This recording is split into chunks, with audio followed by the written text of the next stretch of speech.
Good afternoon, Mr. Vega. Today we are going to present as a group the paper called Discourse Analysis and Communication, written by Karen Tracy. Our group is formed by Ms. Cynthia Olivares and Mr. Ricardo Seguel, and of course myself, Carolina Rodriguez. First of all, we have the index of our presentation that covers the introduction, the background on communication, 5 examples of the author, key features of a communication take on discourse analysis, and the conclusion. This introduction talks about the concept of communication and how Karen Tracy establishes that the interaction and connections formed in society are all acts of communication, especially the relationships that are made during these interactions, especially in the workplace and in the private life of people. So every act that implies a connection or an interaction between people is considered for Karen Tracy the key feature of communication. The background of this concept is, as Karen Tracy points out, the study of talk or text in context, where research reports use excerpts and their analysis as the central means to make a scholarly argument. That is to say, how communication became a subject of study. And for that, we have to establish very clear how these elements are related to communication and how communication goes from being a part of the study of the language to be an area of interest for researching. One of the first aspects that you have to consider is the analysis of the phenomenon.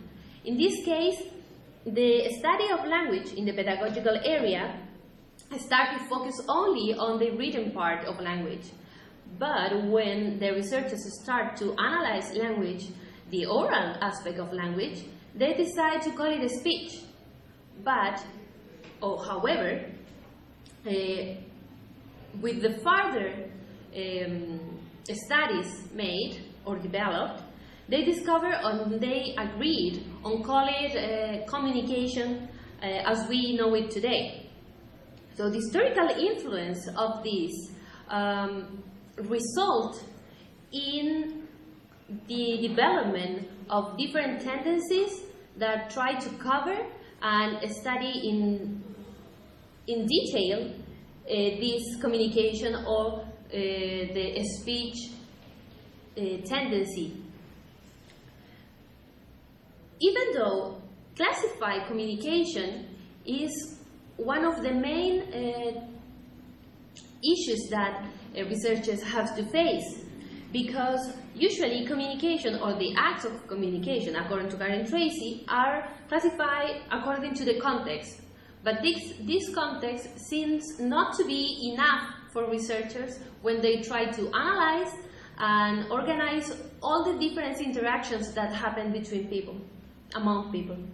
That's why there is no agreement among specialists, because it's not clear how communication can be associated or can be classified according to a specific taxonomy. And of course, discourse analysis includes as a key aspect the context. So for discourse analysis, communication is closely related to context, and how the context gives some clues or guidelines for the communication acts to happen. Now, Cynthia is going to talk about the 5 examples according to Karen Tracy.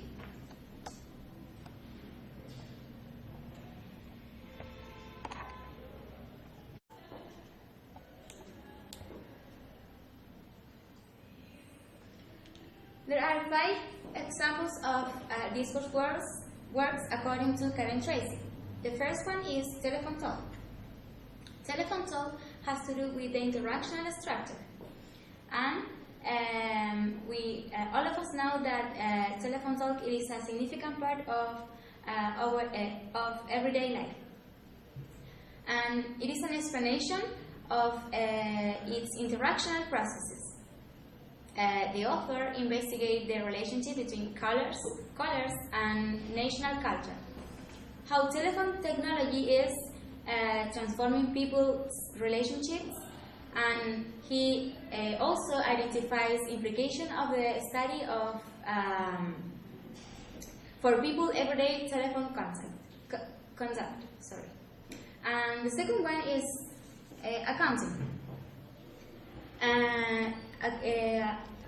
The study of accounting offers a window on a culture's folk logic of right action. The study of accounts has been an area of lively intellectual activity in communication. Batney introduces his study of social accountability in communication by highlighting how calls for accounts and offering of them are a transformative discursive practice. Then there is another example of discourse work, which is straight talk. This is the act of straight to the act of speaking straight to the point, and as a label of for an honest person who speaks in this way. And for example, degree, which is a culturally specific form of speech in Israeli society. This is like a speech action, which is an assertion of character within a cultural group, and their meanings and function help to understand the ethnography of communication. Then we have controlling other conversational understandings, in which people have other purposes when they communicate than just expressing their feelings or thoughts. For example, people communicate to affect others, or to influence others, or to exercise control over the understanding others form of the communicator, and also to manage some situations. The main idea of this is that is to understand how discourse links to speaker interactional goals. Finally, we have academic colloquium, which is discourse works also, and the main goal of this is that there are some dilemmas that participants have to face, and in an academic life, we have to keep in mind that discussing ideas and debating issues is a common activity and taken for granted good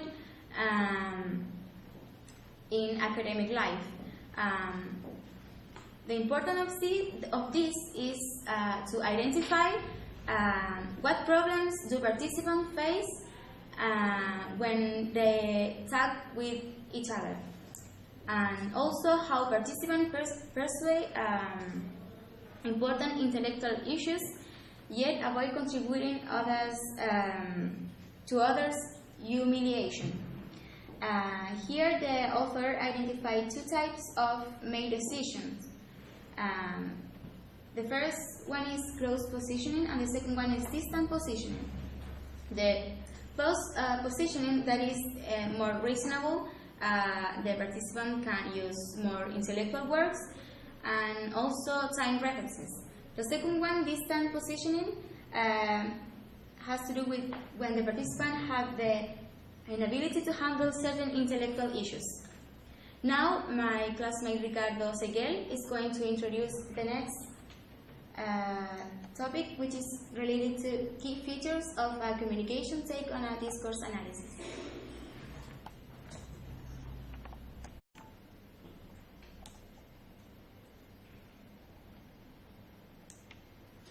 Well, now I will talk about key features of communication take on discourse analysis. First of all, discourse analysis is the analysis of communications in context.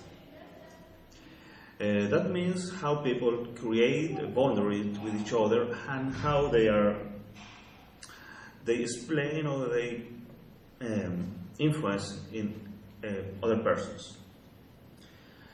Also, discourse analysis provides communication researchers with a compelling way to study how people present themselves, how they manage their relationship, how they create organizations, how they enact culture or persuade each others. This key feature has 5 points that I will be explaining right now.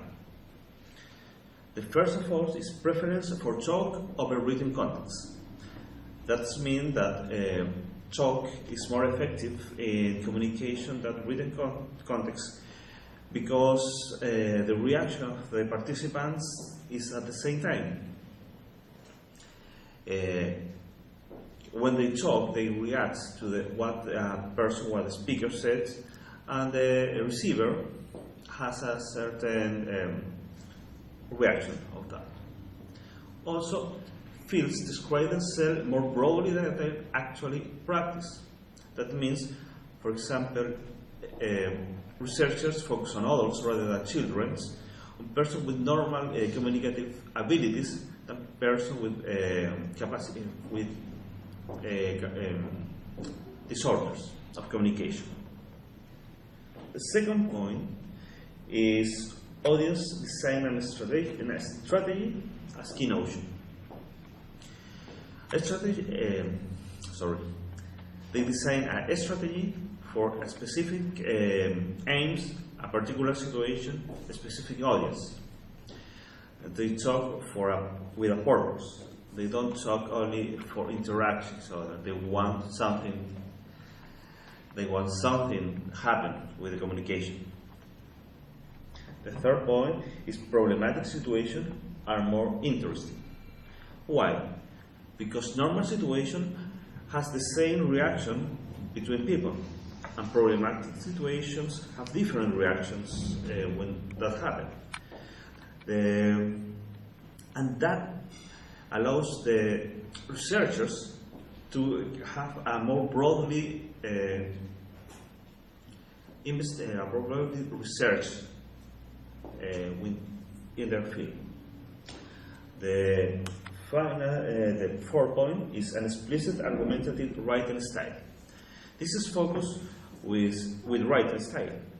Why argumentative? Because with argumentative style, we try to persuade other people, other persons, rather than only describe a situation. But with an audience with a certain level of culture, like students of university, we need to work with both styles at the same level, argumentative and scripted style. The final point is viewed up as a practical and moral action. Why? Because we need to think how to create this communication. We need to have boundaries. We need to know how to give a specific message to a person, or how communication should be in a specific situation. Well, to conclude, we can say that discourse analytic research looks like communication. It cannot be studied in isolation, and how people share their ideas. Ms. Tracy states that this research is like a portrait of a family where there are a lot of members, but we need to focus only on a specific one. And this was our presentation. Thank you for your attention, Mr. Bea.